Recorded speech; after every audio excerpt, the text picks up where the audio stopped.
常百姓，听听你的故事，我的故事，上帝的故事。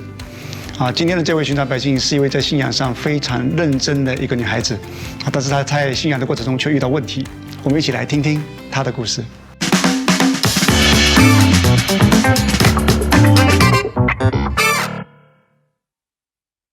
Tammy， 你来美国以前就是基督徒吗？不是我其实是生长在一个佛教家庭，从小我就是跟着妈妈到处去拜拜，然后妈妈也常常教育我要做好事、当好人，神明才会保佑我，才会有平安。OK， 所以你跟妈妈小时候拜过很多的神。对，但我都不知道我在拜什么。你不知道拜的是什么？但是那你是什么时候接触到基督教的？我刚来美国的时候，我在德州念书，然后当时姐姐其实已经在德州念书，然后她也是基督徒了，所以她就带着我去当地的教会生活。然后我当时为什么会想要去，其实是因为我想要更融入美国的文化，因为大家都知道美国是基督教文化的一个国家，所以我想要认识这个文化，我想要认识这个宗教，我想要更融入当地的生活。所以我就开始了一系列的读经、祷告，还有参加他们主日崇拜的习惯。OK， 所以你就这样变成基督徒？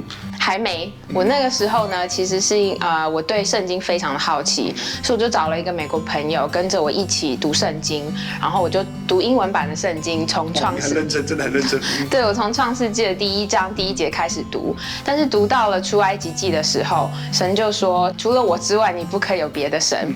但这句话对于当时的我来说，我非常的困惑，因为这跟我以前的教育完全不一样。所以也因为这样子的困惑，所以我就导致了我开始排斥这个环境，我就不去主日，我也不参加小组聚会，我更不祷告了。他们祷告的时候，我也不跟着阿们。OK， 就是因为圣经里面说这位上帝是独一的真神，对，所以因为这句话，你开始排斥、拒绝基督教。对，其实不只是你一个人有这样的问题，很多人都有这样的一个问题。是他们都觉得说，为什么基督教这么霸道，上帝这么霸道，只有你是真的，别人都是假的，只能拜你，不能拜别人。很多人都有这样的一个问题那后来这个问题你是怎么解决的呢？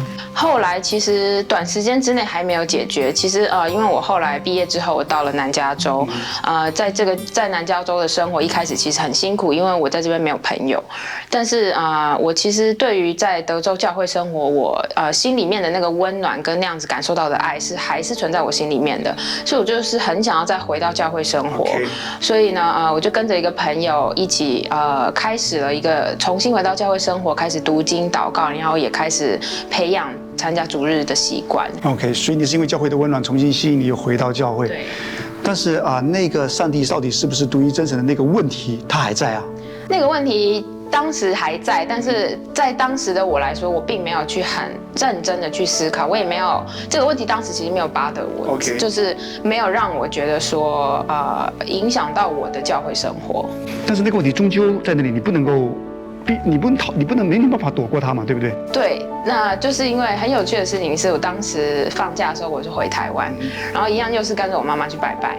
然后呢，那个时候要拜拜的时候，我就那个刹那要拿香的时候，那个刹那我就觉得说，这是不对的事情，就是我不应该拜别神，因为只有神才是唯一的真神。我当下就非常排斥拜拜这件事情。一开始的时候，你听到上帝是一个独一真神，你是很排斥的。对。但是有一天突然，你发现说，当要去拜别的神的时候，你没有办法去拜别的神，你相信上帝是独一的真神。对。这个改变是怎么发生的？我也不知道，我觉得其实就是神在不知不觉中，就是帮我把这个问题解开了。谢谢 Tammy 的分享。其实我发现说，有很多对信仰很认真的人他常常在追求信仰的过程中，他会碰到1-2个问题。比如说，有人会觉得说，为什么怎么可能童贞女会生孩子？怎么可能死人会复活？他很多人就被那个问题卡住了，就没有办法进到那个信仰里面。但是其实从你的分享里面，我学习到一件事情，就是当我们有时候被1-2个问题卡住的时候，你其实可以先绕过那个问题，先进到教会里面，开始你的信仰生活，来寻求这位上帝。很奇妙，上帝有时候会在不知不觉中就解决了你的那个问题。过去可能对你是一个很大的信仰的一个问题，但是有一天不是问题了。对，所以今天你已经很清楚的确信你自己相信的，是我非常确信，我相信的是唯一的真神。你非常确信你相信的是唯一的真神，所以这是一个对我们非常好的一个提醒。我也希望我们的弟兄姐妹们特别是有一些正在认真追求信仰的朋友们当你有信仰问题的时候不要被那个信仰问题卡住。